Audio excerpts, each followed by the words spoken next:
आज की क्लास की शुरुआत भी हमेशा की तरह एक छोटी सी कविता के साथ करूँगा।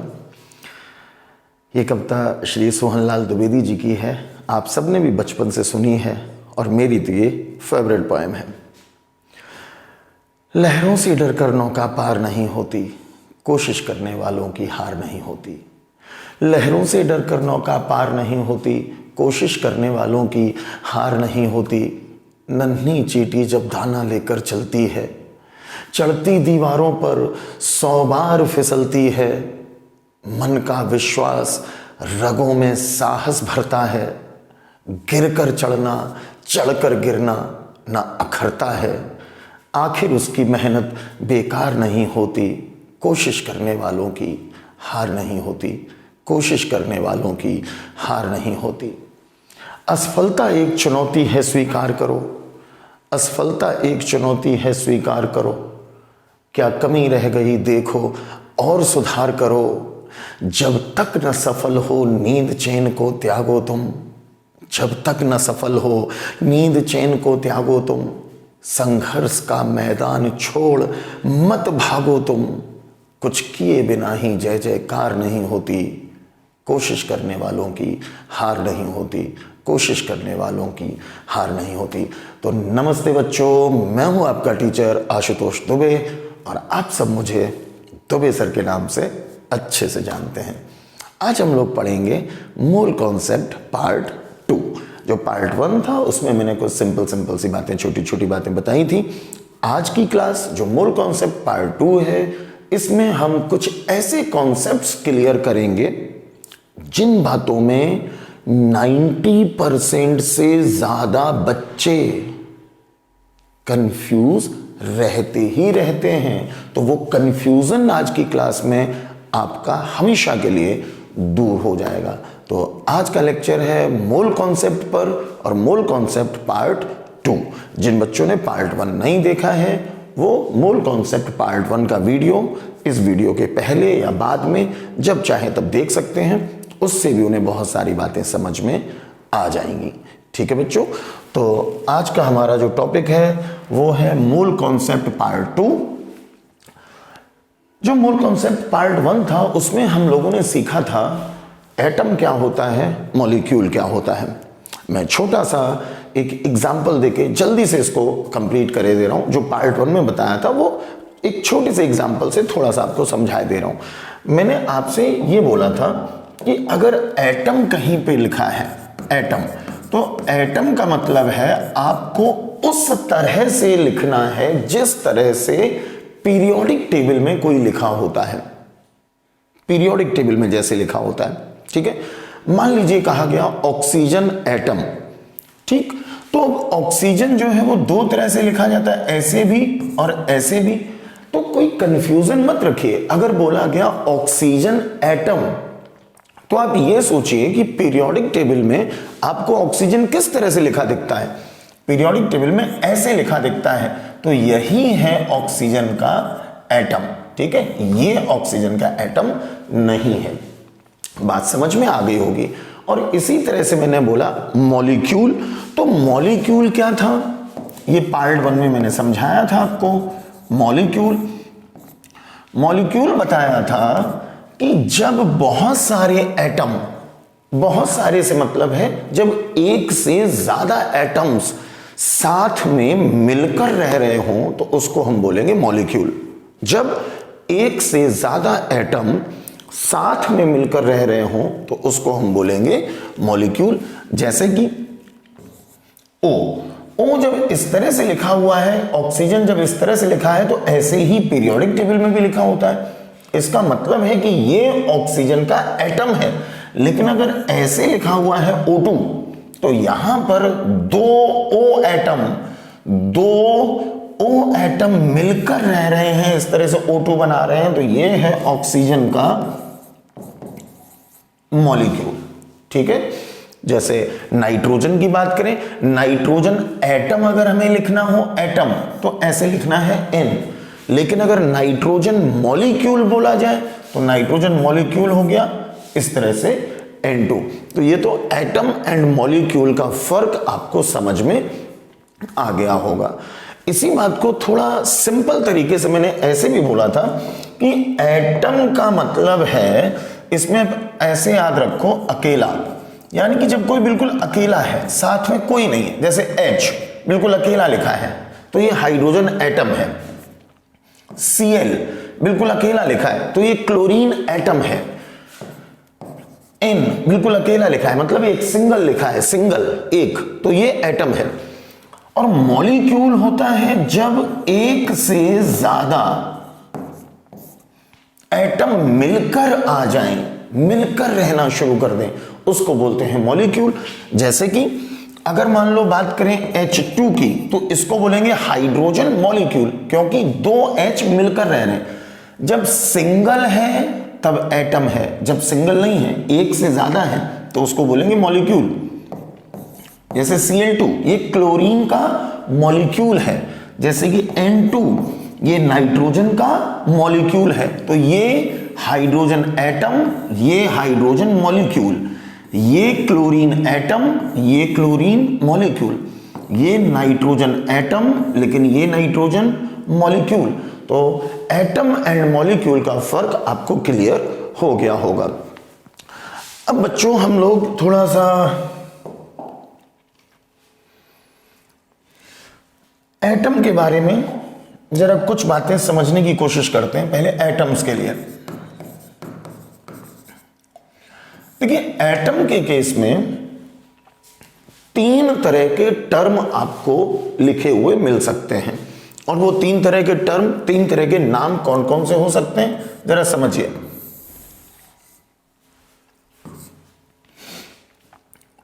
या तो आपको लिखा मिल सकता है एक्चुअल मास, या आपको लिखा मिल सकता है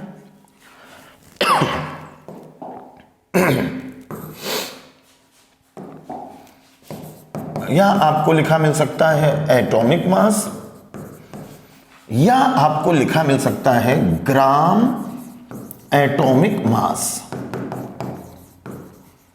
जरा तीनों में फर्क समझिए। या तो लिखा मिलेगा एक्चुअल मास, या लिखा मिलेगा एटॉमिक मास, या लिखा मिलेगा ग्राम एटॉमिक मास। तीनों का फर्क समझना है। फर्क, एक्चुअल मास या एटॉमिक मास को आप एक ही चीज मान सकते हो, ये सेम है। चाहे आप एक्चुअल मास बोल दो और चाहे एटॉमिक मास बोल दो, एक ही बात है। ये होता क्या है, देखिए, एक्चुअल मास लिखा हो या एटॉमिक मास लिखा हो, इसका मतलब होता है, इसका मीनिंग है mass of one atom. Mass of one atom को ही आप बोलेंगे actual mass, and mass of one atom, इसी को आप बोलेंगे एटॉमिक मास। तो एटॉमिक मास या एक्चुअल मास एक ही चीज हो गई, ठीक। अब जरा देखते हैं ग्राम एटॉमिक मास क्या है। बच्चों, ग्राम एटॉमिक मास होता है mass of one mole atoms. फर्क समझिए, यहां पे मैंने बोला मास ऑफ वन एटम, लेकिन यहां पे मैंने बोला मास ऑफ वन मोल एटम्स। और इसी को आप ऐसे भी लिख सकते थे, वन मोल का मतलब क्या हुआ, आप बोल सकते थे इसी को mass of 6.02 into 10 to the power 23 atoms. ऐसा मैंने क्यों लिखा, इसलिए लिखा क्योंकि वन मोल का मीनिंग होता है 6.02 इंटू 10 टू द पावर 23, ठीक। तो एक्चुअल मास होता है mass of one atom, atomic mass भी होता है मास ऑफ वन एटम, लेकिन जो ग्राम एटॉमिक मास है ये होता है mass of one mole atoms. One mole atoms का मतलब हो गया mass of 6.02 into 10 to the power 23 atoms. अगर आपको इतनी बात समझ में आई है तो मैं आपको इसके एक दो एग्जाम्पल बता रहा हूं, उससे आपको बहुत अच्छे से चीजें और अच्छे से क्लियर समझ में आ जाएंगी। देखिए, मान लीजिए आपसे ऐसे बोला जाए, एक मैं क्वेश्चन लिख रहा हूं, क्वेश्चन है find out actual mass of find out actual mass of oxygen atom. Question सिर्फ इतना था कि find out actual mass of oxygen atom. देखिए, आपको क्वेश्चंस जो भी मैं अभी करवाऊंगा उनको बहुत केयरफुली देखना है, क्योंकि क्वेश्चंस अगर आपने ध्यान से देख लिए तो कॉन्सेप्ट बहुत अच्छे से क्लियर हो जाएगा। Find out actual mass of oxygen atom, इस तरह से क्वेश्चन दिया गया। अब हमें इस क्वेश्चन को ढंग से समझना है। यहां पर लिखा है ऑक्सीजन एटम, तो पहले तो एक बात समझ में आ गई कि ऑक्सीजन एटम का मतलब यहां O की बात हो रही है, यहां पर O2 की बात नहीं हो रही है, क्योंकि लिखा है एटम। और एटम का मतलब जब बिल्कुल सिंगल हो, एक सिंगल, ठीक। तो ये हो गया ऑक्सीजन एटम, तो O की बात हो रही है। अब बोला गया इसका एक्चुअल मास बताइए। एक्चुअल मास का मतलब होता है मास ऑफ वन एटम।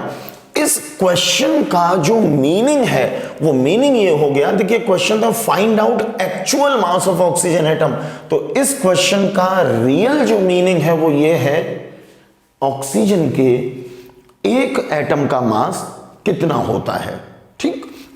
तो ऑक्सीजन के एक एटम का मास कितना होता है ये आपको पता करना है। पता कैसे करोगे, देखिए आंसर कैसे निकालेंगे समझिए। अब हमें O के बारे में पता करना है, तो ऑक्सीजन कैसे लिखा जाता है, ऑक्सीजन 8O16 ऐसे लिखते हैं। जो नीचे वाला नंबर होता है, ये नीचे वाला नंबर होता है एटॉमिक नंबर, और जो ऊपर वाला नंबर होता है ये होता है मास नंबर, ठीक। जब एक्चुअल मास पूछा गया है तो हमें मास नंबर से आंसर निकालना होगा, मास नंबर से। अब actual mass of oxygen atom देखिए, मास नंबर ऑक्सीजन का होता है 16, तो आपको क्या करना है, सिर्फ और सिर्फ इतना बता देना है जो आंसर आएगा एक्चुअल मास का, जो ये नंबर ऊपर लिखा है 16, यही ऊपर वाला नंबर हमें ऐसे लिख देना है 16 और आगे लिख देना है AMU, एटॉमिक मास यूनिट, या शॉर्ट में ऐसे भी लिख दिया जाता है 16U। लिखने का तरीका समझिए, यहां पर ग्राम नहीं लिखना है, ग्राम अभी नहीं लिखना है। 16 जो नंबर ऊपर था मास नंबर, उसके आगे लिख दिया AMU या इसी के आगे लिख दिया U। इसी को अगर आपको ग्राम में कन्वर्ट करना है तो AMU को ग्राम में कन्वर्ट करने के लिए 6.02 इंटू 10 टू द पावर 23 से डिवाइड कर देते हैं, या आप इसी को ऐसे लिख सकते थे, और 16 अपॉन ये जो नंबर था इसके नीचे कर देंगे 6.02 इंटू 10 की पावर 23, और अब इसके आगे कर देंगे G यानी कि ग्राम।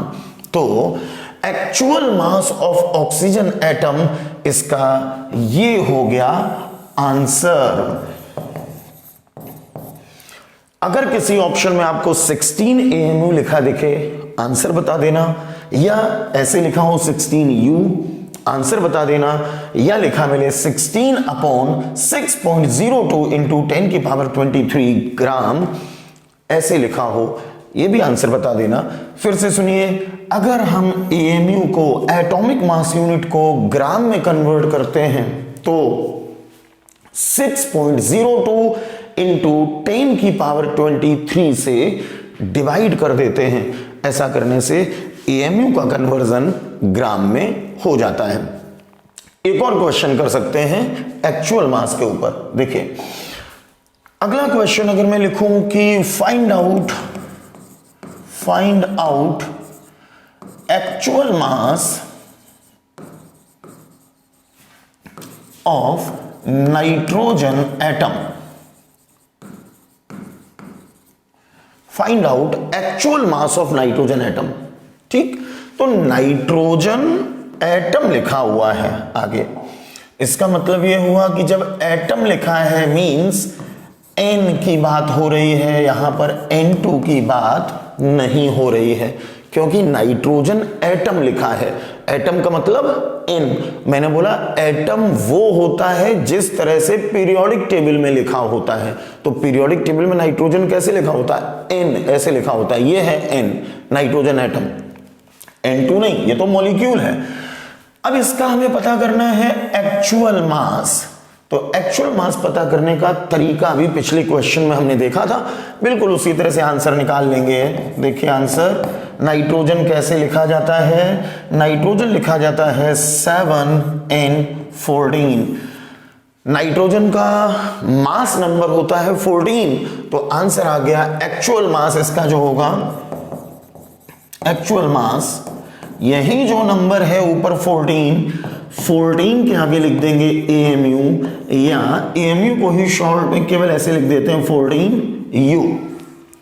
ठीक, या आप इसी को ग्राम में अगर लिखना चाहो तो ऐसे लिख सकते हो 14/6.02 इंटू 10 की पावर 23, और आगे लिख देंगे G यानी कि ग्राम। तो मुझे लगता है एक्चुअल मास की बात आपको समझ में आ गई है। एक एग्जांपल और देख लेते हैं। मान लीजिए आपसे कहा गया find out actual mass of carbon atom. ये आपसे पूछा गया है actual mass of carbon atom. तो कार्बन एटम की बात हो रही है, यानी कि C इस तरह से लिखना है। एटम का मतलब है कि आपको सिर्फ एक लिखना है, सिंगल, ऐसे लिख दिया C, ये हो गया कार्बन एटम। अब इसका एक्चुअल मास पता करना है, तो एक्चुअल मास पता करने के लिए कार्बन हमने लिख लिया 6C12। 6C12 ऐसे लिखा जाता है।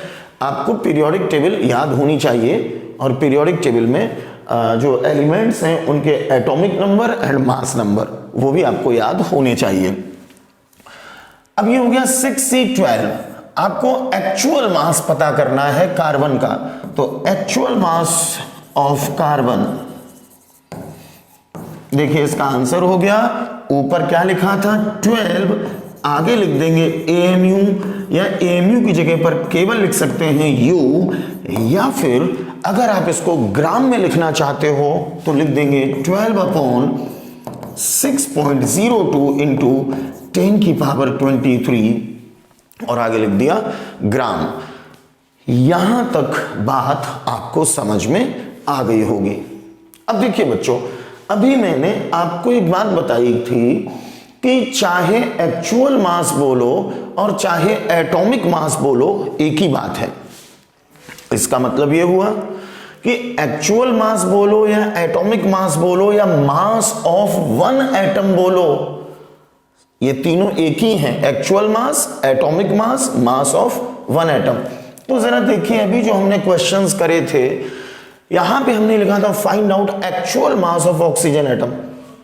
तो ये जो एक्चुअल मास आया है ऑक्सीजन एटम का, इसी को आप बोल सकते हैं क्या क्या, मैं देखिए यहां पे लिखे दे रहा हूं, यही है actual mass of oxygen atom. ठीक, यही जो हमने लिखा है 16 AMU या 16U या फिर 16/6.02 इंटू 10 की पावर 23 ग्राम, यही है atomic mass of oxygen, atomic mass of oxygen. और यही है बच्चों, जो यही जो आंसर आया है, इसी को हम बोलेंगे मास of one atom of oxygen, one atom of oxygen. तो देखिए, अगर पूछा जाता ऑक्सीजन एटम का एक्चुअल मास, आंसर होता ये 16 AMU या फिर 16/6.02 इंटू 10 की पावर 23 ग्राम। अगर पूछा जाता एटॉमिक मास ऑफ ऑक्सीजन, अभी भी यही आंसर होता। अगर पूछा जाता मास of one atom of oxygen, अभी भी यही आंसर होता। इन तीनों का आंसर यही है। क्लियर? बिल्कुल इसी तरह से जो मैंने अगला क्वेश्चन करवाया था, मैंने बोला था find out actual mass of nitrogen atom. हमारा जो आंसर आया actual mass of nitrogen atom, ये आंसर हमारा आया था ये इतना। अब देखिए ये जो लिखा हुआ है 14 AMU या फिर 14 U, या इसी को लिख सकते थे 14/6.02 इंटू 10⁻23 ग्राम। ये क्या क्या है समझिए जरा, यही है actual mass of nitrogen atom, actual mass of nitrogen atom, यही बच्चों है, इसी को हम बोलेंगे actual mass of nitrogen atom, इसी को हम बोलेंगे atomic mass of nitrogen, atomic mass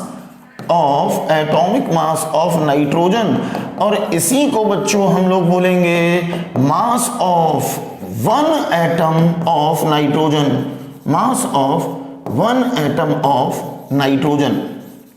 इसका मतलब अगर आपके एग्जाम में पूछा जाए actual mass of nitrogen atom, answer होगा ये। अगर आपसे पूछा जाए atomic mass of nitrogen, answer होगा ये। अगर आपसे पूछा जाए मास of one atom of nitrogen, अभी भी आंसर होगा ये। तो मुझे लगता है इतनी बात आपको अच्छे से समझ में आ गई होगी। देखिए मैंने एक और एग्जांपल कराया था, उसमें भी यही बात समझ लीजिए। मैंने पूछा था actual mass of carbon atom. बच्चों actual mass of carbon atom जो आया 12, और ये 12 कहां से आया, इसका मास नंबर होता है ये 12। तो हमने क्या किया, उसी 12 के आगे AMU लिख दिया, या AMU को ही शॉर्ट में ऐसे लिख देते हैं U। ग्राम में कन्वर्ट करने के लिए 6.02 इंटू 10⁻23 से डिवाइड कर देते हैं। तो कार्बन के केस में ये जो आंसर आया है ये क्या क्या है, यही है actual mass of carbon atom.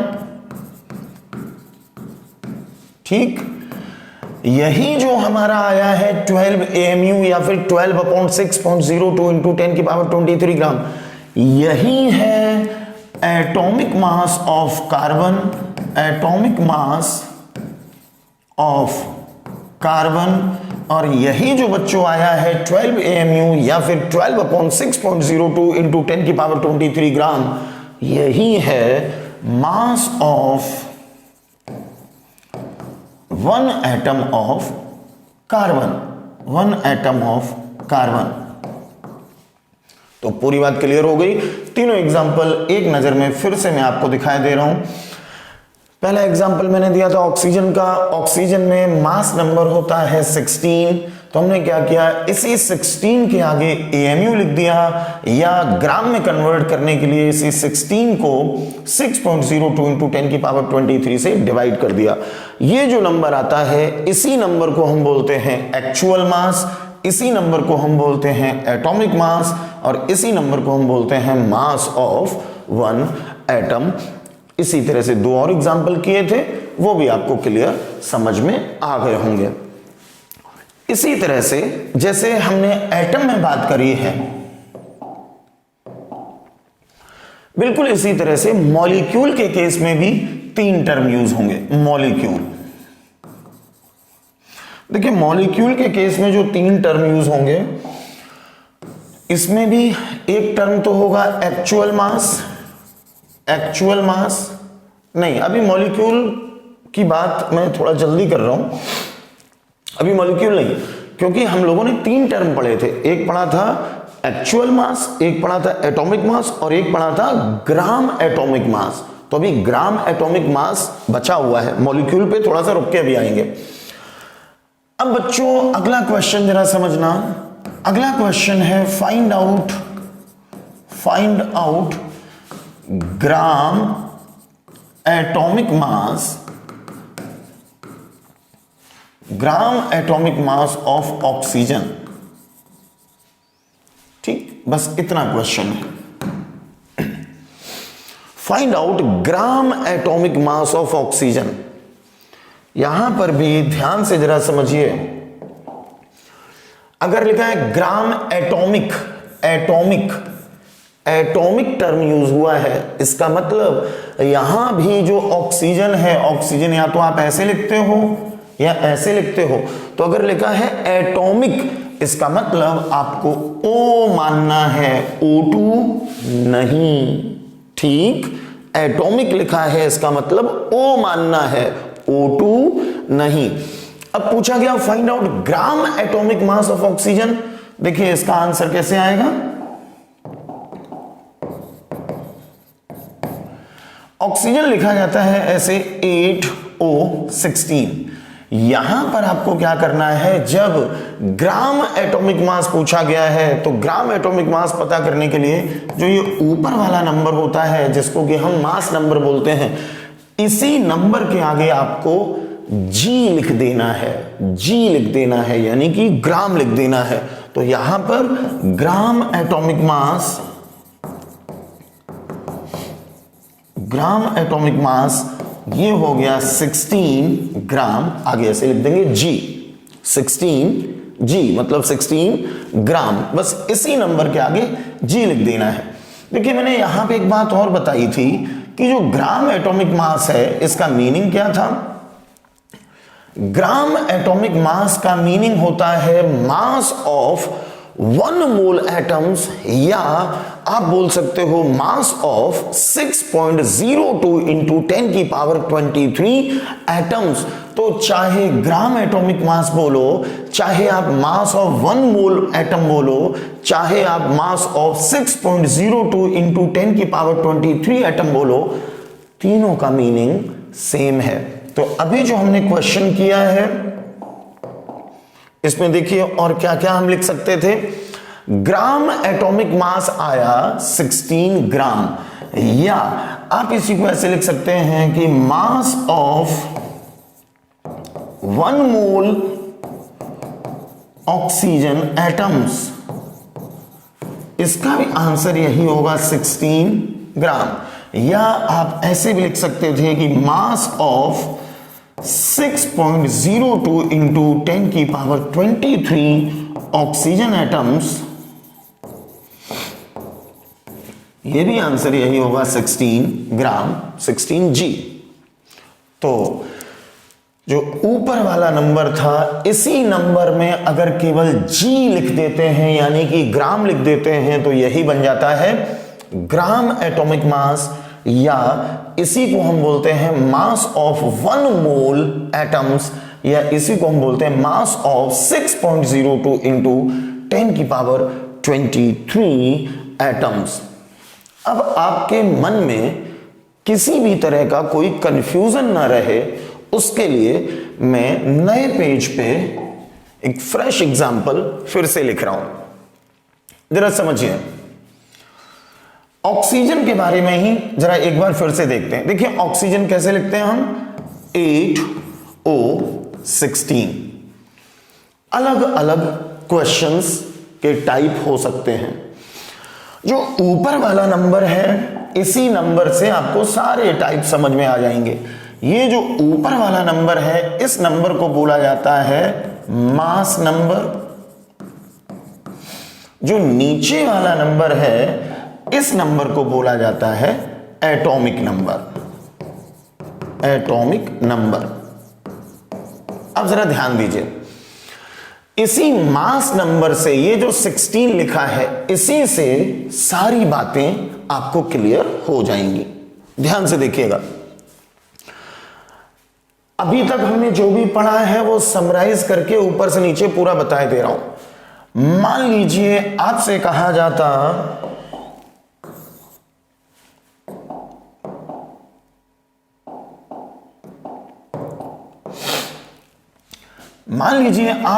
जाता actual mass of oxygen atom. Actual mass of oxygen atom. अब लास्ट टाइम ये समझा रहा हूं, इसी एग्जांपल से सारी बातें समझ लेना। Actual mass of oxygen atom, तो आपको क्या करना है, ये जो ऊपर नंबर लिखा है 16, इस नंबर के आगे लिख देना है AMU, या आपको ऐसे लिख देना है 16U। ठीक, या इसी को आपको ऐसे लिख देना है 16/6.02 इंटू 10 की power 23 gram, actual mass of oxygen atom. ये आंसर आ गया। ठीक, मान लीजिए क्वेश्चन में कहा जाता एटॉमिक मास ऑफ ऑक्सीजन, तो यहीं पे हम इसी को बोल देंगे एटॉमिक मास ऑफ ऑक्सीजन। अभी भी आंसर यही हो जाता। ठीक, अगर क्वेश्चन में कहा जाता मास ऑफ वन ऑक्सीजन एटम, अभी भी आंसर यही हो जाता। इतनी बात क्लियर हो गई। ऊपर वाले नंबर में जब एएमयू लिखते हैं या ग्राम में कन्वर्ट करने के लिए 6.02 इंटू 10 की पावर 23 से डिवाइड करते हैं, इसी को बोलते हैं एक्चुअल मास, इसी को बोलते हैं एटॉमिक मास, इसी को बोलते हैं मास ऑफ वन एटम। अब जरा यहीं पे अगला पॉइंट समझिए, ध्यान से देखिए।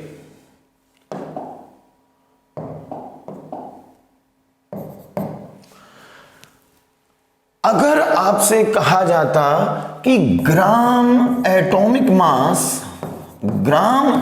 मास ऑफ ऑक्सीजन,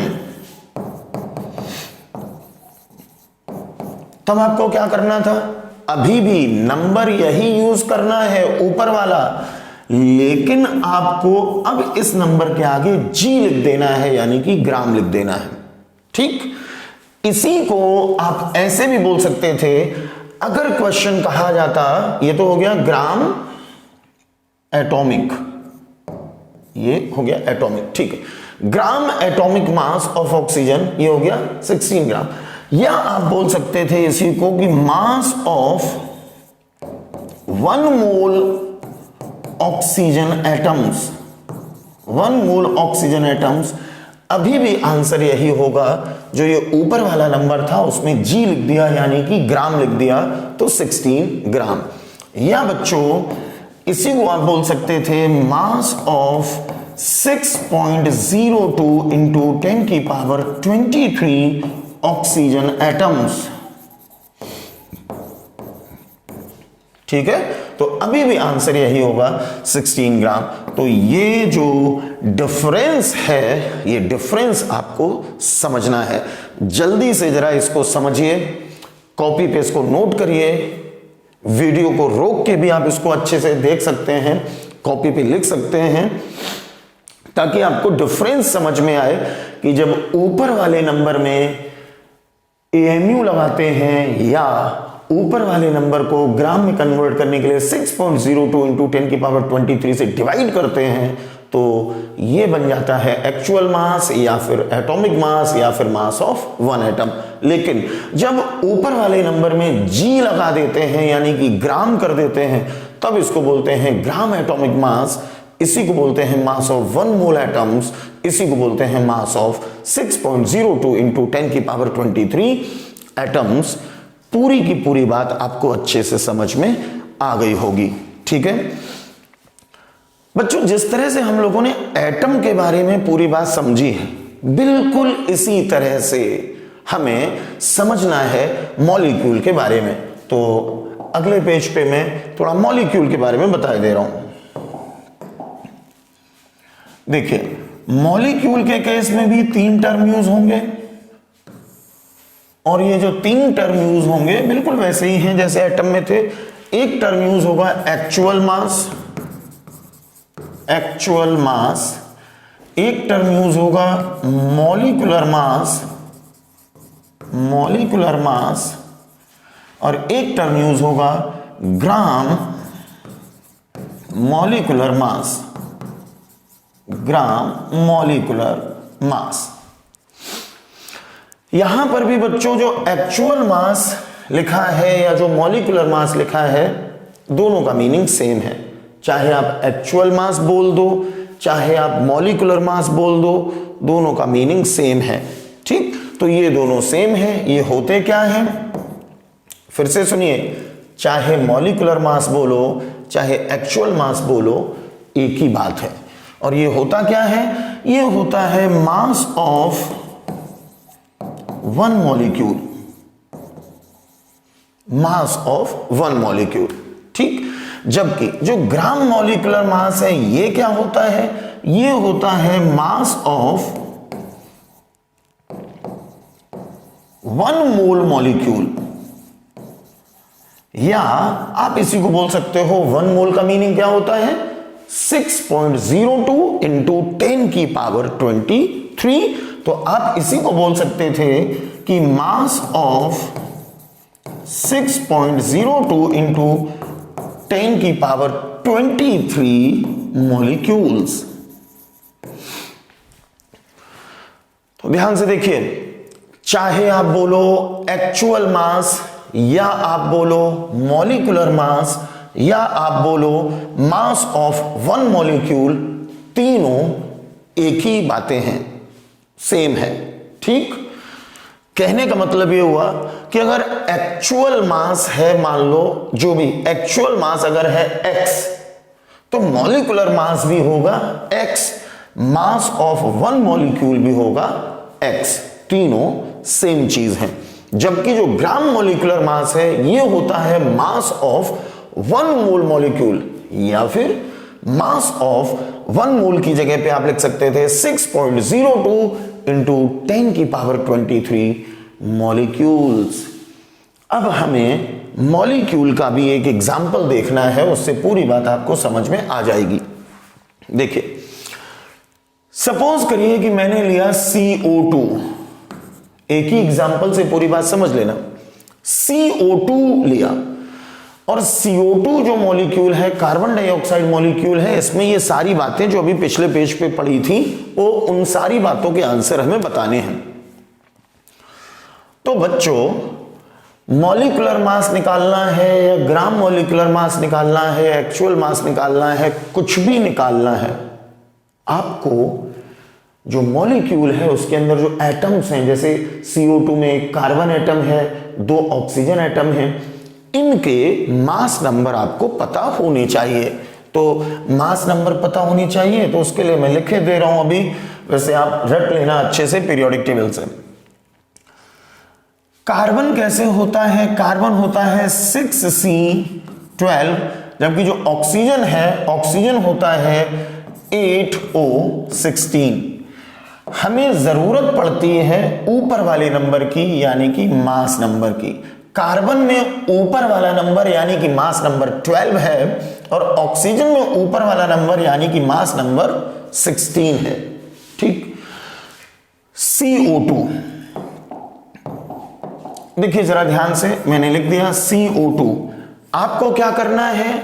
कार्बन में जो ऊपर वाला नंबर है वो, और ऑक्सीजन में जो ऊपर वाला नंबर है, इन सबको जोड़ के लिखना है, ऐड करके लिखना है। तो कार्बन में जो मास नंबर होता है यानी कि ऊपर वाला नंबर ये होता है 12, प्लस जो ऑक्सीजन है, ऑक्सीजन में ऊपर वाला नंबर होता है 16। लेकिन ध्यान दीजिए, एक ऑक्सीजन के लिए है 16, यहां पर ऑक्सीजन कितने हैं? 2। तो ये जो 2 है, इस 2 का आपको मल्टीप्लाई करना पड़ेगा। O के लिए होता है 16, तो एक O के लिए 16, तो 2 O के लिए 16 इंटू 2। जरा इसको कैलकुलेट करते हैं, तो ये आया 12 प्लस ये हो गया 16 इंटू 2 32, और ये सॉल्व करने पे आ गया 44। अब इस 44 को ही अलग अलग तरीके से लिखा जाएगा। समझिए कैसे कैसे लिख सकते हैं। ये जो 44 आया है, कैसे आया 44? कार्बन में मास नंबर था 12, ऑक्सीजन में मास नंबर था 16, तो यही जो ऊपर वाले नंबर है 12, 16, ये हमें जोड़ने थे। ऑक्सीजन 2 है, इस वजह से 2 का यहां पर मल्टीप्लाई कर दिया, टोटल आया 44। अब इस 44 को अलग अलग तरीके से लिखा जाएगा। कैसे? समझिए जरा, CO2 की बात हो रही है। अगर कहा जाए आपसे actual mass of CO2, actual mass of CO2, तो आपको क्या करना है, ये जो 44 है, इस 44 के आगे आपको AMU लिख देना है, ठीक।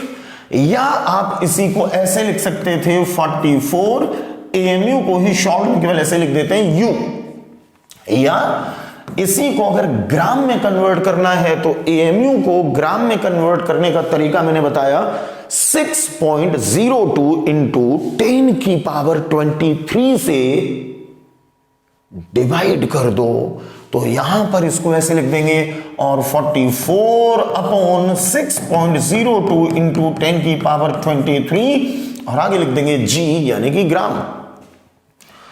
अगला क्वेश्चन समझिए, एक्चुअल मास ऑफ CO2 का आंसर ये आ गया।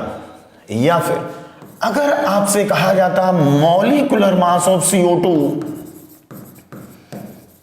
मॉलिक्यूलर मास ऑफ CO2, तो अभी भी बच्चों आंसर यही होता जो आपने लिखा है। अगर आपसे पूछा जाता कि molecular mass of CO2 is, आपका आंसर होता 44 AMU, या आप बोल सकते थे 44 U, या आप बोल सकते थे कि molecular mass of CO2 is 44 upon 6.02 into 10 की पावर 23 ग्राम, ठीक है। या फिर आप इसी को ऐसे भी बोल सकते हो, आपसे कहा जाता, देखिए एक्चुअल मास बोलो चाहे मॉलिक्यूलर मास बोलो, और मैंने बोला था चाहे इसी को आप बोल सकते थे कि मास of one molecule, actual mass, molecular mass, mass of one molecule, तीन नाम अलग अलग हैं बट तीनों का मीनिंग सेम है, ठीक है। तो देखिए एक्चुअल मास का भी आंसर यही आया, मॉलिक्यूलर मास ऑफ CO2 का भी आंसर यही रहेगा, या अगर कहा जाता कि मास ऑफ वन CO2 मॉलिक्यूल, तो अभी भी बच्चों आंसर यही होगा 44 AMU, चाहे आप बोल सकते हो 44 U, या आप बोल सकते हो 44 अपॉन 6.02 इंटू 10 की पावर 23। क्लियर। अगला क्वेश्चन देखिए, ये बात तो हो गई एक्चुअल मास, मॉलिक्यूलर मास, या फिर mass of one CO2 molecule, इन तीनों का आंसर यही है। लेकिन अगर हमारी क्वेश्चन की लैंग्वेज में इस तरह से लिखा हो कि find out gram molecular mass, find out gram molecular mass of CO2, तो देखिए ग्राम मॉलिक्यूलर मास का आंसर अगर कहा जाता gram molecular mass of CO2, ध्यान से देखिए, तो ये जो नंबर आया था 44, नंबर यही रहेगा, बस इसी नंबर के आगे आपको केवल G लिख देना है, यानी कि ग्राम लिख देना है। बात समझ में आई। अगर मॉलिक्यूलर मास लिखा था तो इस नंबर के आगे U लिखा था, और ग्राम में बदलने के लिए 6.02 इंटू 10 की पावर 23 से डिवाइड किया था। लेकिन अगर मॉलिक्यूलर मास न लिखा हो, ग्राम मॉलिक्यूलर मास लिखा हो, तो यही जो नंबर होता है इसी नंबर के आगे G लिख दिया जाता है। समझ में आ रहा है? थोड़ा ध्यान से सारी बातें देखना, और बीच बीच में जो तुम लोग क्लास छोड़ के इधर उधर की जो वीडियोस देखना शुरू कर देते हो वो सब मत किया करो। कुछ बच्चों ने बताया है कि कुछ लोग हैं वो थोड़ा बहुत वीडियो देखा पढ़ाई का, उसके बाद कुछ साइड में ऊट पटांग इधर उधर की चीज़ें भी देखना शुरू कर देते हैं। तो ऊट पटांग चीज़ें देखने के लिए भी बहुत उम्र है, कायदे से इसको समझ लो ताकि कॉन्सेप्ट जो है वो अच्छे से आपका क्लियर हो जाए। ठीक, मन लगा के थोड़ा पढ़ लो, ज़्यादा बैठे बैठे चौड़ियाओ नहीं, समझ रहे हो ना? ज़्यादा चौड़ियाने से काम नहीं चलेगा, कायदे से पढ़ो, नहीं तो फिर बाद में एग्जाम में बड़ा कंफ्यूजन रहेगा आपको और क्वेश्चंस गलत हो जाएंगे अगर जरा सा भी कॉन्सेप्ट इधर का उधर हो गया तो। ठीक, तो चौड़ियाना बंद करो और कायदे से पढ़ाई पे ध्यान दो। तो देखिए बच्चों, gram molecular mass of CO2 अगर ऐसे पूछा गया था तो आंसर आया 44 G, 44 ग्राम। ठीक, इसी को आप ऐसे भी बोल सकते थे, कैसे? ग्राम मॉलिक्यूलर मास बोलो, या आप इसी को बोल सकते थे, देखिए मैंने क्या बोला था, चाहे ग्राम मॉलिक्यूलर मास बोलो, चाहे मास ऑफ 1 मोल मॉलिक्यूल बोलो, या मास ऑफ 6.02 इंटू 10 की पावर 23 मॉलिक्यूल बोलो, तीनों का मीनिंग सेम है। ओके, तो देखिए अगर gram molecular mass of CO2 पूछा जाता, आंसर आता इसी नंबर के आगे लिख दिया G। अगर कहा जाता मास ऑफ 1 मोल CO2, अभी भी आंसर हो जाता 44 ग्राम। या आपसे कहा जाता कि मास ऑफ 6.02 इंटू 10 की पावर 23 मॉलिक्यूल्स ऑफ CO2, तो अभी भी आंसर यही हो जाता 44 G, यानी कि 44 ग्राम। क्लियर हो गया होगा आपको। ठीक, तो हम लोगों ने मॉलिक्यूल लिया था CO2 में देखिए क्या किया, कार्बन में ऊपर वाला नंबर था 12, तो 12 लिख लिया। O में ऊपर वाला नंबर था 16, अब O 2 थे तो इस वजह से 2 का मल्टीप्लाई किया, 16 इंटू 2 32 आया, 12 प्लस 32 44। अब ये जो 44 आया है, अगर इस 44 के आगे AMU लिख दें तो ये एक्चुअल मास होता है, या यही मॉलिक्यूलर मास होता है, या फिर यही मास ऑफ 1 मॉलिक्यूल होता है। AMU को ग्राम में कन्वर्ट करने के लिए 6.02 इंटू 10 की पावर 23 से डिवाइड कर देते हैं। जबकि अगर ये जो नंबर आया था 44, इस नंबर के आगे अगर ग्राम लिख दिया जाए तो यही ग्राम मॉलिक्यूलर मास होता है, यही मास ऑफ 1 मोल होता है, या फिर यही मास ऑफ 6.02 इंटू 10 की पावर 23 मॉलिक्यूल्स होता है। तो जैसे हमने CO2 के बारे में सीखा, इसी तरह से एक छोटा सा एग्जांपल और कर लेते हैं। मान लीजिए हमने ले लिया अमोनिया NH3। देखिए अगला एग्जांपल NH3 अमोनिया। तो NH3, इसमें सारी बातें पता करनी है। तो पहले तो ये देखो N लिखा कैसे जाता है, N होता है 7N14 और हाइड्रोजन होता है 1H1। जरा देखिए दोनों में ऊपर वाला नंबर क्या है, नाइट्रोजन के केस में 14 लिखा है और हाइड्रोजन के केस में 1 लिखा है। ये आपको रटने पड़ेंगे, ठीक है। पीरियोडिक टेबल में सब लिखे हुए हैं, पीरियोडिक टेबल से देख के इनको रट लो। नाइट्रोजन का मास नंबर है 14। मास नंबर मैंने इसलिए बोला क्योंकि जो ऊपर नंबर होता है उसी को मास नंबर बोलते हैं। हाइड्रोजन का मास नंबर है 1। तो जरा टोटल करते हैं NH3 के लिए।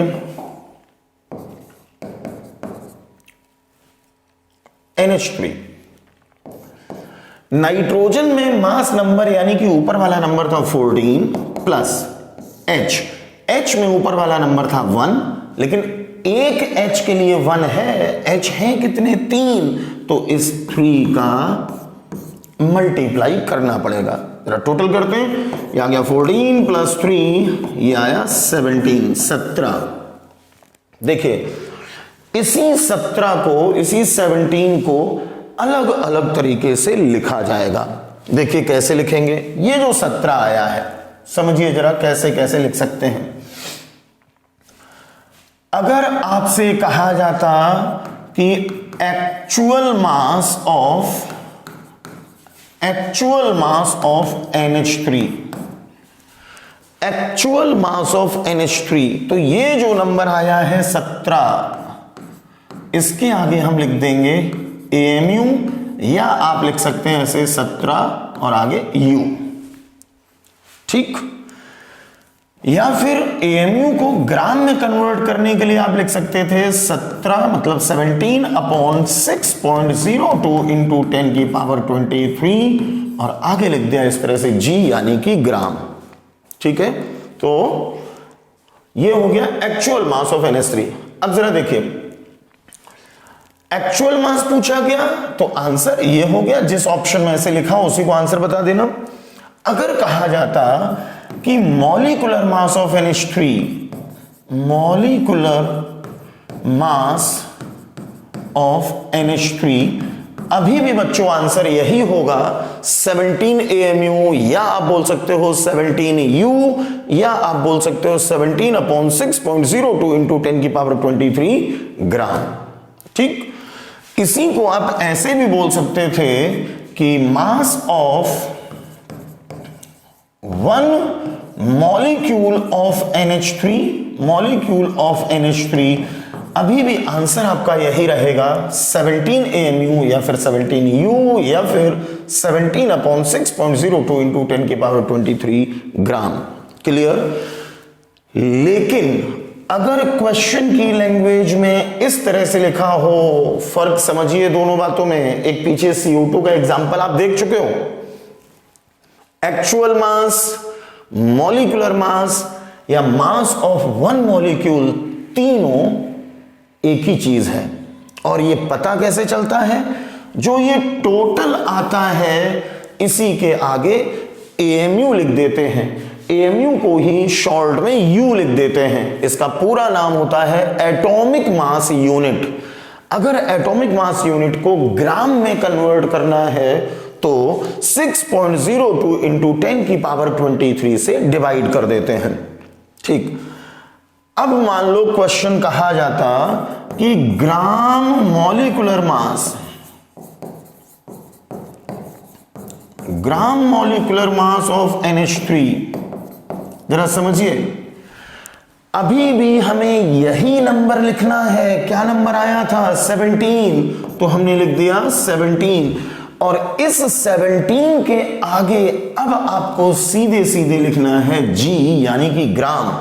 तो gram molecular mass of NH3 का आंसर हो गया 17 ग्राम। या अगर आपसे कहा जाता कि मास ऑफ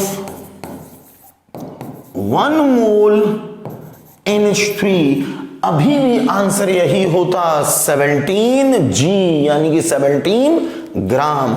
या फिर बच्चों ऐसे कहा जाता मास ऑफ 6.02 इंटू 10 की पावर 23 मॉलिक्यूल्स ऑफ NH3, अभी भी आपका आंसर यही होता 17 ग्राम। तो ग्राम मॉलिक्यूलर मास या मास ऑफ 1 मोल या मास ऑफ 6.02 इंटू 10 की पावर 23 मॉलिक्यूल्स, ये जब हमें बताना है तो ये जो नंबर आता है इस नंबर के आगे G लिख देते हैं। लेकिन जब एक्चुअल मास पूछा जाए या मॉलिक्यूलर मास पूछा जाए या मास ऑफ 1 मॉलिक्यूल पूछा जाए, उस कंडीशन में ये जो नंबर आता है इस नंबर के आगे AMU लिख देते हैं। और AMU को ग्राम में कन्वर्ट करने के लिए, ग्राम में बदलने के लिए 6.02 इंटू 10 की पावर 23 से डिवाइड कर देते हैं। तो ये बात आपको अब अच्छे से समझ में आ गई होगी कि कब हमें AMU लिखना है, कब हमें ग्राम लिखना है यानी कि G लिखना है। ओके, इतना अगर आपको क्लियर हुआ है, आप ऐसे कई बच्चे ऐसे होंगे जिनका ये थोड़ा सा कंफ्यूजन रहा होगा पहले, और ये कंफ्यूजन आज की क्लास में उनका थोड़ा सा दूर हुआ होगा। ठीक है, तो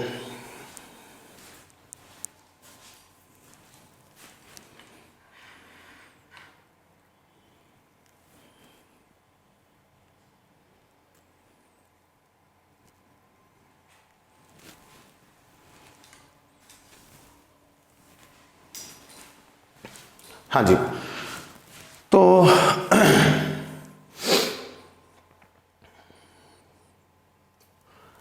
ये बात यहां पे कंप्लीट होती है।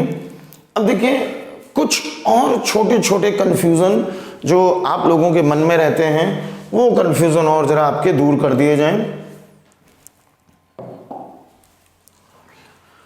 बहुत ज्यादा ध्यान से अब सारी बातें सुनना।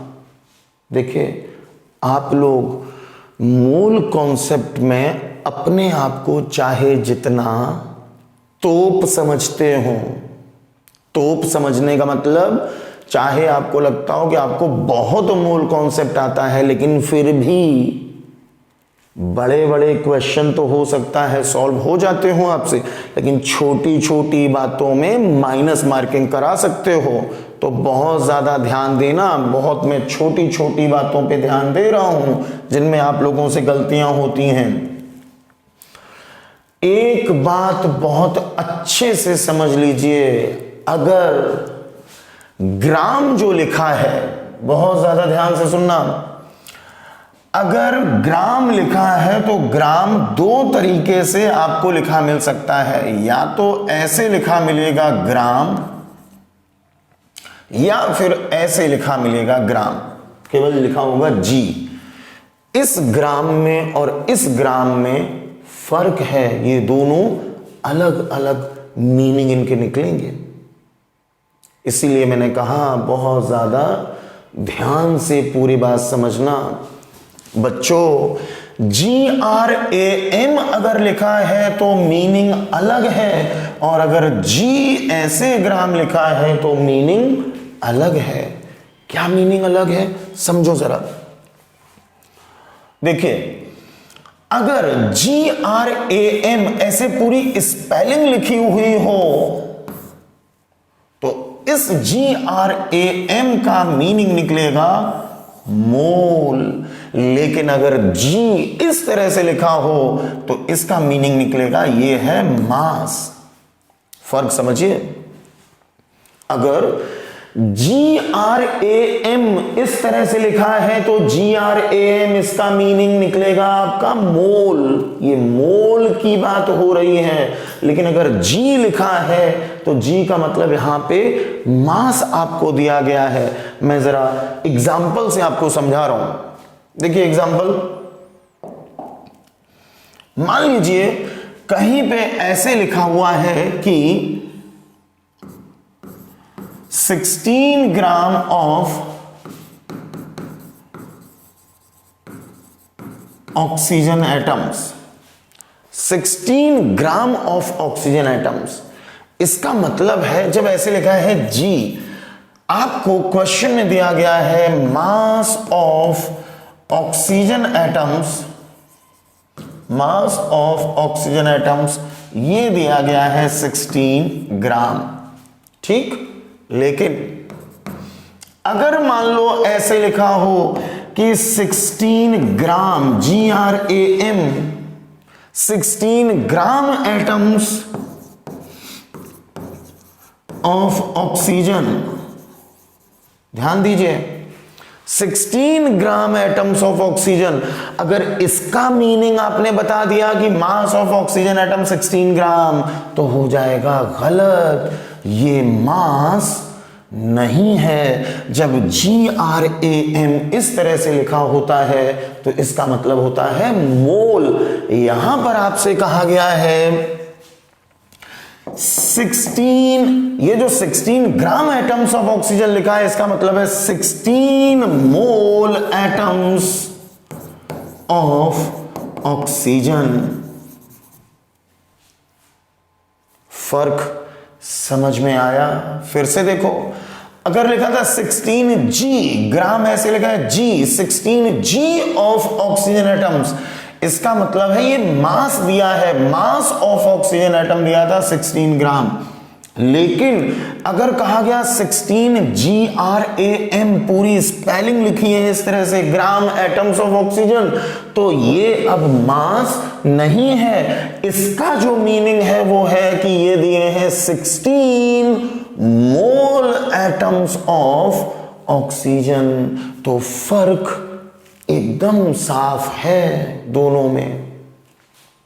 ठीक इसी तरह से जरा दूसरा एग्जांपल देखते हैं। मान लीजिए मैं नाइट्रोजन की बात करूं तो देखिए नाइट्रोजन के केस में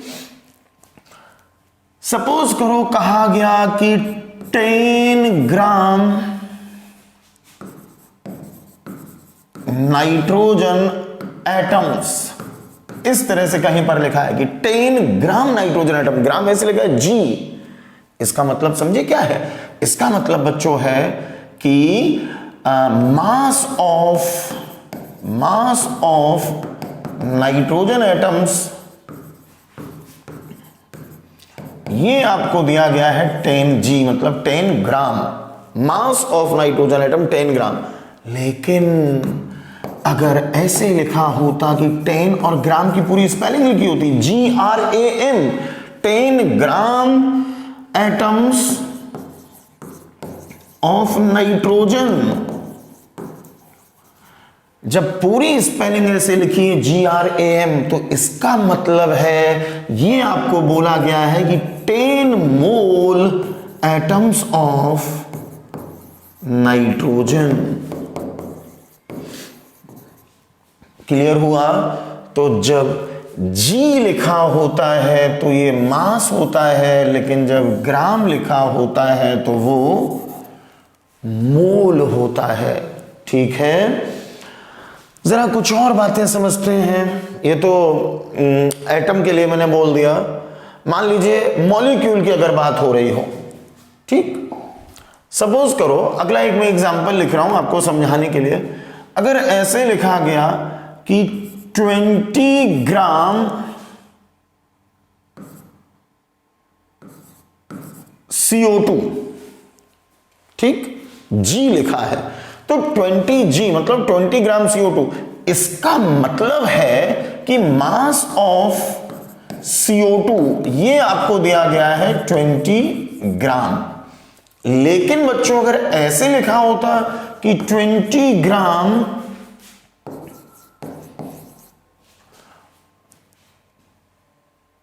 ये 20 ग्राम CO2 पूरा मैं लिखे दे रहा हूं, मान लो ऐसे लिखा था 20 ग्राम CO2 मॉलिक्यूल्स, ठीक। तो इसका मतलब था कि मास ऑफ CO2 मॉलिक्यूल्स ये दिया था 20 ग्राम। लेकिन अगर ऐसे लिखा है कि 20 ग्राम मॉलिक्यूल्स ऑफ CO2, तो जरा देखिए इसका मीनिंग क्या है। अगर ग्राम GRAM इस तरह से लिखा है तो इसका मीनिंग है कि 20 मोल, ये 20 मोल मॉलिक्यूल्स हैं किसके, CO2 के। 20 मोल मॉलिक्यूल्स ऑफ CO2 बोला गया है, ठीक है।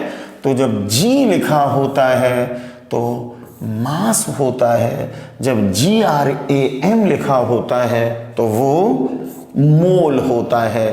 तो G पढ़ते उसको भी हम ग्राम है और पढ़ते इसको भी ग्राम है, बस लिखने का तरीका अलग है। जब केवल G लिखा है तो वो मास है, और जब पूरी स्पेलिंग लिखी है GRAM तो ये मोल है। थोड़ी सी बात और समझनी है, देखिए ध्यान से देखिए। मान लो बच्चों ऐसे कहा जाता कि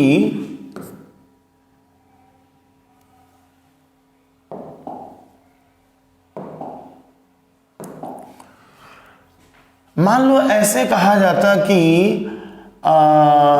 16 ग्राम एटम्स ऑफ ऑक्सीजन। तो पहले तो इसका जरा रियल मीनिंग समझिए। सपोज करिए किसी क्वेश्चन में कहीं पे लैंग्वेज में से आया कि 16 ग्राम एटम्स ऑफ ऑक्सीजन, तो इसका रियल मीनिंग क्या है। मैंने कहा अगर ग्राम पूरी स्पेलिंग ऐसे लिखिए GRAM, इसका मतलब मोल की बात हो रही है। यहां पे आपको 16 मोल दे दिए गए, और मोल किसके दिए गए, ध्यान से देखिएगा। यहां पे लिखा है ऑक्सीजन। अब ऑक्सीजन ऐसे भी लिखा जाता है, ऑक्सीजन ऐसे भी लिखा जाता है। क्वेश्चन में ना O लिखा है ना O2 लिखा है, क्वेश्चन में स्पेलिंग लिखी है OXYGEN, तो आपको O लेना है या O2 लेना है। तो देखिए GRAM का मतलब तो हो गया मोल, और अब यहां पे लिखा है एटम्स, इसका मतलब इस क्वेश्चन में O की बात हो रही है, इस क्वेश्चन में O2 की बात नहीं हो रही है। तो 16 ग्राम एटम्स ऑफ ऑक्सीजन, इसका जो रियल मीनिंग निकल के आया, वो मीनिंग ये निकल के आया कि आपको क्वेश्चन में दिए गए थे 16 मोल एटम्स ऑफ O। तो ये जो ऐसे लिखा था कि 16 ग्राम एटम्स ऑफ ऑक्सीजन, इसका मतलब हो गया कि इस क्वेश्चन में आपसे कहा गया था 16 मोल एटम्स ऑफ O। इसी को आप ऐसे बोल सकते थे मोल, मोल का मतलब होता है 6.02 इंटू 10 की पावर 23। इसी को आप ऐसे बोल सकते थे कि 16 इंटू मोल की जगह पे 6.02 इंटू 10 की पावर 23, आगे बिल्कुल ऐसे ही लिख देंगे एटम्स ऑफ O।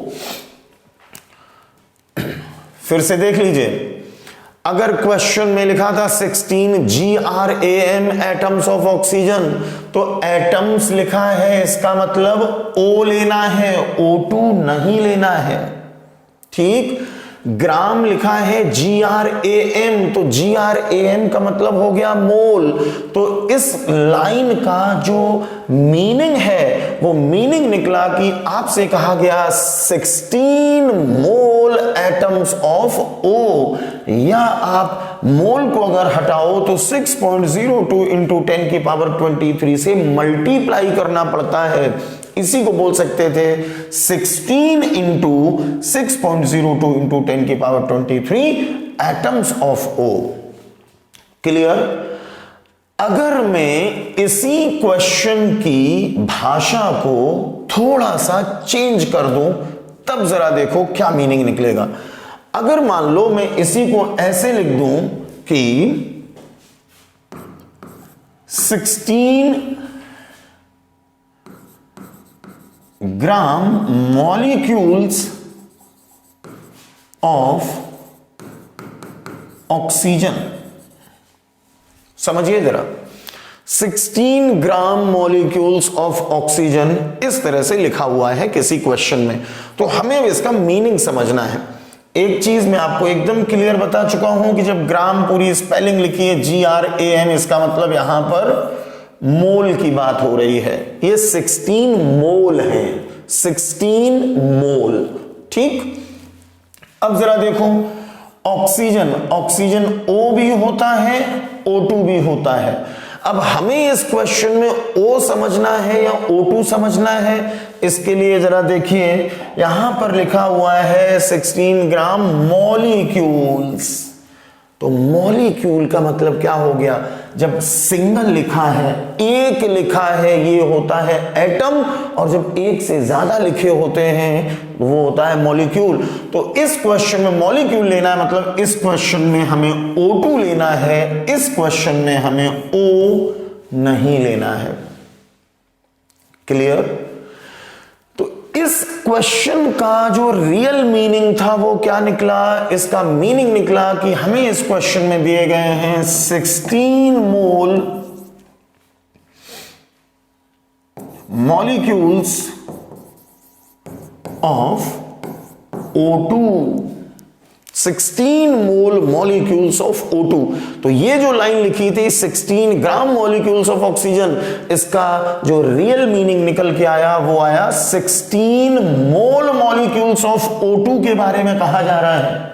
या आप इसी को ऐसे बोल सकते थे, मैंने अभी अभी बताया था, अगर मोल हटाना है तो 6.02 इंटू 10 की पावर 23 से मल्टीप्लाई कर दो। तो बच्चों, और इसी को लिख सकते थे 16 इंटू 6.02 इंटू 10 की power 23 molecules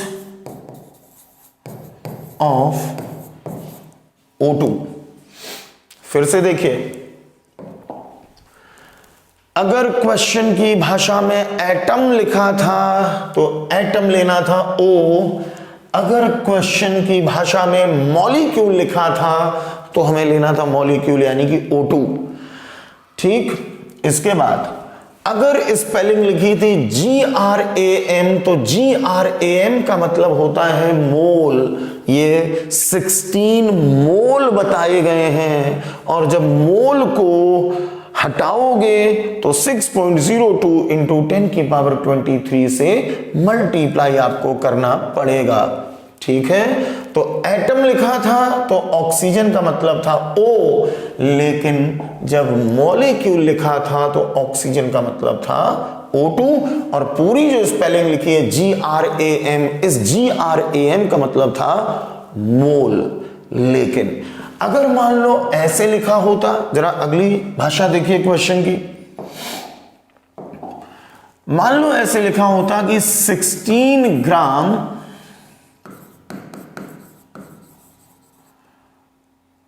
oxygen atoms, 16 gram oxygen atoms. इसका जरा मीनिंग समझिए क्या है। जब ग्राम ऐसे लिखा है G तो ये मोल नहीं है, ये मोल नहीं है क्योंकि G लिखा है, ये मास है।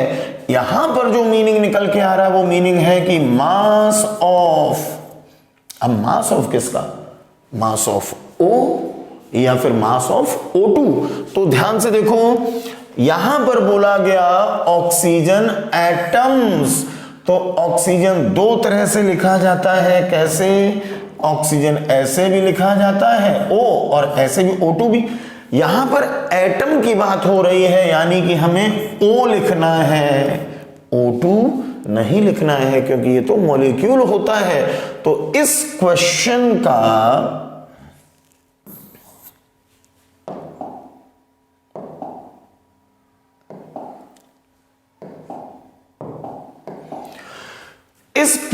का जो मीनिंग निकल के आया वो निकल के आया कि मास ऑफ O, ये आपको दिया गया है 16 ग्राम। मास ऑफ O दिया है 16 ग्राम। ठीक, बिल्कुल इसी तरह से अगर मान लो ऐसे लिखा था कि 16 ग्राम ऑक्सीजन मॉलिक्यूल्स और ग्राम ऐसे लिखा है G लिखा है, पूरा GRAM नहीं लिखा है, G लिखा है। इसका मीनिंग क्या हुआ? देखिए, अब ऑक्सीजन लिखा है मॉलिक्यूल्स, तो या तो ये होता है O या होता है O2। जब O लिखते हैं तो ये होता है एटम, जब O2 लिखते हैं तो ये होता है मॉलिक्यूल। तो ऑक्सीजन मॉलिक्यूल की बात हो रही है, इसका मतलब इस क्वेश्चन में हमें O2 लेना है, इस क्वेश्चन में हमें O नहीं लेना है। तो इसका मीनिंग क्या हुआ? जब G लिखा होता है तो ये होता है मास। इस क्वेश्चन का रियल मीनिंग हुआ ये कि हमसे कहा गया है कि मास ऑफ O2 ये आपको दिया गया है 16 ग्राम। दोनों में फर्क समझ में आया? ठीक है, जब एटम लिखा था तो मास ऑफ O दिया था 16 ग्राम, जब मॉलिक्यूल लिखा था तो ये मास ऑफ O2 दिया था 16 ग्राम। एक बात और अच्छे से ध्यान देना, जब G लिखा है तब ये मास दिया है, लेकिन अगर G ना लिखा होता, GRAM लिखा होता तो अब ये मास नहीं था। जब GRAM लिखा था तब ये मोल थे। 16 ग्राम मॉलिक्यूल्स का मतलब हो गया था, मॉलिक्यूल का मतलब था O2, तो यहां पे ये 16 मोल मॉलिक्यूल ऑफ O2 दिए गए थे। बात अच्छे से आपको समझ में आ गई होगी। तो आज जो मैंने आपको बताया है, कुछ छोटी छोटी बातें बताई हैं जिनमें आपको थोड़े बहुत कुछ कंफ्यूजन हो सकते थे। मुझे लगता है कि वो कंफ्यूजन आपके दूर हुए होंगे। अभी आज के वीडियो में मैं इतना ही रखूंगा। जो मैं इसका नेक्स्ट वीडियो अपलोड करूंगा, अब उसमें हम सीधे सीधे न्यूमेरिकल्स पे आएंगे कि न्यूमेरिकल जो है वो कैसे सॉल्व किए जाते हैं।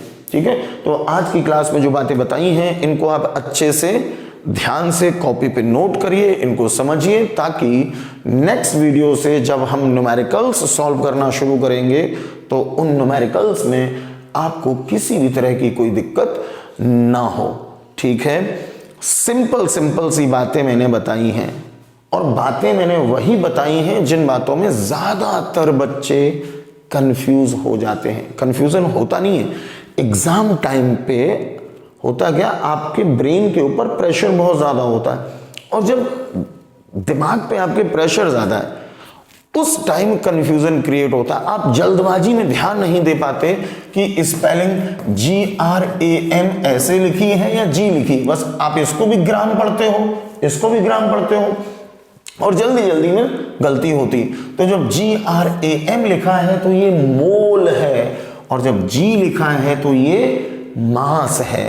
ये मोल है, ये मास है। बाकी और जो बातें बताई हैं आप वीडियो को एक बार और देख के अच्छे से उसको समझ सकते हैं। तो बच्चों, आज की क्लास में इतना ही। अगले वीडियो से हम लोग अब न्यूमेरिकल्स जो हैं वो इसके जो पार्ट 3 आएगा उसमें न्यूमेरिकल्स सॉल्व करना हम लोग शुरू कर देंगे। तो आप लोग अच्छे से पढ़ाई करते रहिए, मन लगा के पढ़ाई करते रहिए, परेशान होने की ज़रूरत किसी को नहीं है, बस आप मेहनत करते रहिए, सफलता मिलेगी ज़रूर, एक न एक दिन मिलेगी ज़रूर। बस आपको अपना हौसला अच्छा रखना है, हार नहीं माननी है, बार बार एक ही बात को पढ़िए, जिसमें आपको कन्फ्यूज़न होता है बार बार उसको पढ़िए। आप जब बार बार पढ़ेंगे तो आपके सारे के सारे कन्फ्यूज़न दूर हो जाएंगे। तो आज इतना ही, मिलते हैं अगले वीडियो में, अगली क्लास में। फिर से दुबे सर की एक छोटी सी कविता के साथ हमारी क्लास की शुरुआत होगी, और वो कविता होती है सिर्फ और सिर्फ आप लोगों को थोड़ा सा मोटिवेट करने के लिए।